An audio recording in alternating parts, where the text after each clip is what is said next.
yang dilihat dari orang dengan disabilitas adalah apa kemampuannya. Jangan lihat apa yang kurang dari dia. Jangan melihat teman-teman disabilitas itu dengan mata sebelah, karena kita semua punya hak yang sama dan kita diciptakan yang sama segambar dan dengan Allah. Disabilitas bukan halangan untuk dia bisa berkarya. Ketika kotong memberikan ruang dan akses yang sama, disabilitas itu bisa melakukan sesuatu hal yang sama seperti yang orang-orang non lakukan juga.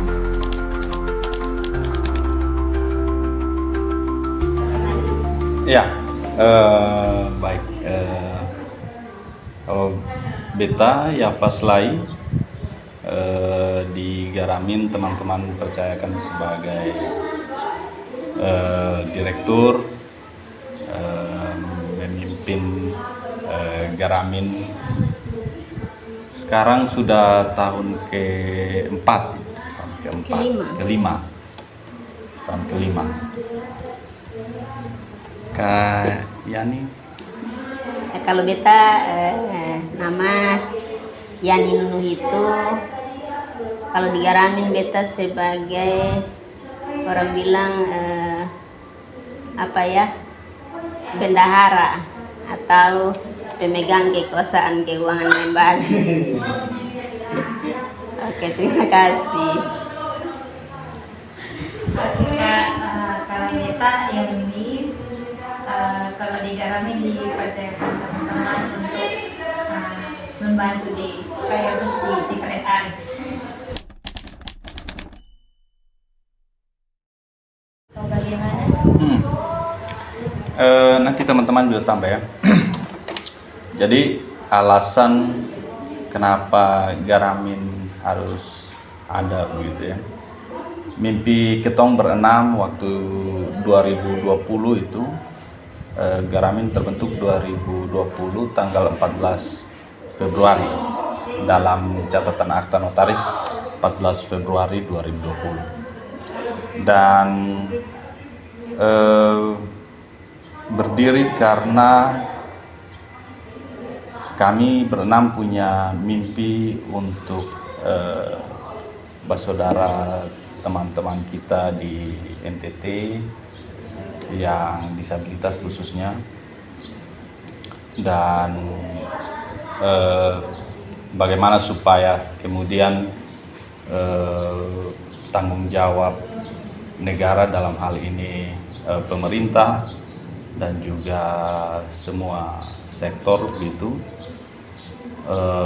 punya kepedulian dan punya tanggung jawab untuk pemenuhan hak disabilitas di NTT yang kami singkatkan dalam mimpi kami itu untuk NTT inklusif gitu. Jadi dari permasalahan-permasalahan yang kami lihat bahwa teman-teman disabilitas masih jauh dari pemenuhan hak, sehingga kemudian kami mencoba untuk bekerja sama, berkolaborasi untuk kemudian menjadikan NTT yang lebih inklusif terhadap masyarakat disabilitas di NTT.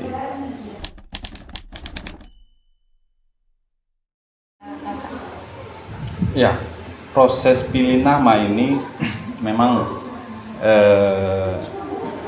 ada beberapa pilihan ya begitu ya.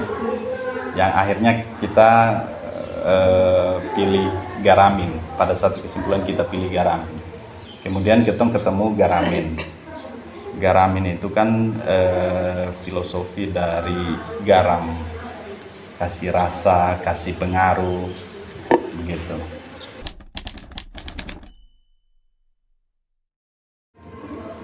Kalau mau bilang kita modal nekat begitu, karena biasanya orang bangun organisasi atau bangun lembaga itu setidaknya sudah punya pengalaman dan kemudian persiapan-persiapan yang harus dilakukan untuk kemudian membuat lembaga atau organisasi itu kuat. Jadi awal itu aku tuh sudah ada uang sama sekali, hanya modal yang kesulitan nekat itu akhirnya kayak kotong buat Zoom, kotong undang narasumber dari pemerintah, itu semuanya itu tanpa berbayar, Kak. Akhirnya memang karena modal nekat ketong, hanya berjalannya waktu, ya puji Tuhan ketong bisa bertahan sampai dengan sekarang ini.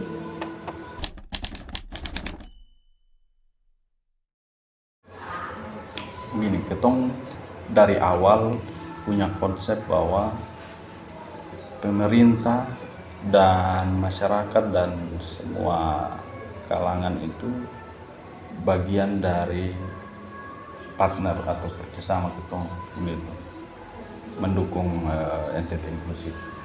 Kotong bagaimana mulai mempromosikan Garamin ini ada gitu. Akhirnya biasanya kalau untuk Natal atau tahun baru begitu, kotong berlima ini kotong sama-sama turun ke dinas-dinas untuk kayak selamat Natal dan tahun baru. Sekalian kotong cerita tentang Garamin, apa yang sudah kami buat, yang tadi Zoom itu, terus apa yang sudah kami buat. Akhirnya kotong mendapat respon baik dari pemerintah.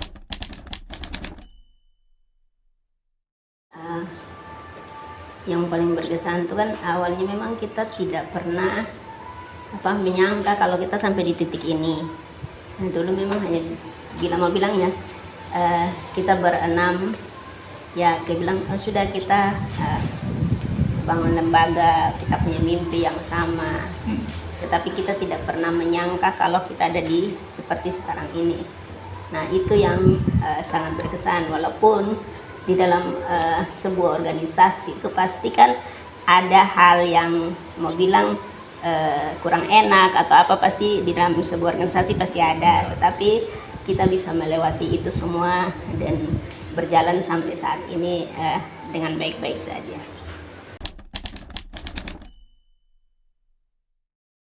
Ya, konsep desa inklusi ini salah satu program yang sementara dikembangkan di NTT, dan kebetulan Garamin mitra pelaksana yang didukung oleh Sigap Indonesia dan juga atas kerjasama pemerintah Australia Indonesia. Jadi di dalam program ini ada tiga besar fokus kami. Yang pertama itu desa inklusi, yang kedua penguatan kelompok difabel di desa, terus yang ketiga itu unit layanan disabilitas ketenagakerjaan. Mulai dari perencanaan sampai monitoring evaluasi, terus juga bagaimana memberikan ruang dan kesempatan yang sama untuk teman-teman disabilitas bisa berinovasi, terus juga penerimaan di masyarakat. Yang selama ini perubahan yang besar adalah yang pertama kita mulai melihat bahwa ada rasa percaya diri dari ketemu saudara yang ada di desa, untuk saudara disabilitas yang ada di desa. Yang awalnya dong sonde pernah terlibat dalam kegiatan-kegiatan di desa, akhirnya setelah intervensi program di desa mulai ada ruang untuk mereka, dan mereka juga sudah mulai terlibat di situ, mengundang teman-teman disabilitas untuk terlibat di dalam kegiatan-kegiatan di desa. Kebijakannya juga kemudian sudah disiapkan gitu untuk kemudian mempermudah teman-teman disabilitas. Ke depan tentu yang pertama, ketong semua teman-teman disabilitas, bukan hanya ketong dari Garamin, tapi ketong semua di NTT, ketong yang disabilitas juga bisa bisa punya kesempatan yang sama, punya hak yang sama yang dipenuhi gitu. Jadi untuk teman-teman disabilitas bisa sekolah, bisa dapat layanan kesehatan, bisa bekerja, bisa punya penghasilan dan sebagainya. Itu yang menjadi harapan Ketong. Semoga juga Garamin khususnya bisa bukan hanya kita bisa sampai kapanpun masih tetap eksis, tetapi mungkin karena kita juga semakin hari semakin lanjut usia, jadi mungkin ada generasi-generasi baru yang mungkin akan melanjutkan, kita persiapan untuk melanjutkan kerja-kerja ini ke depannya.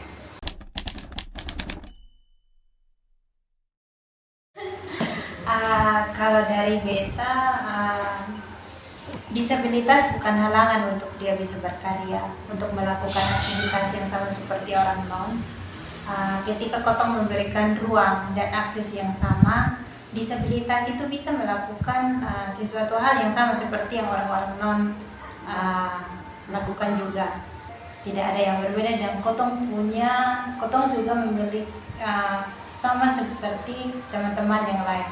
Kotong ada memiliki hak asasi manusia yang sama, jadi berikan ruang untuk teman-teman disabilitas ini, mereka bisa berkarya sesuai dengan kemampuan mereka. Mungkin dari kita.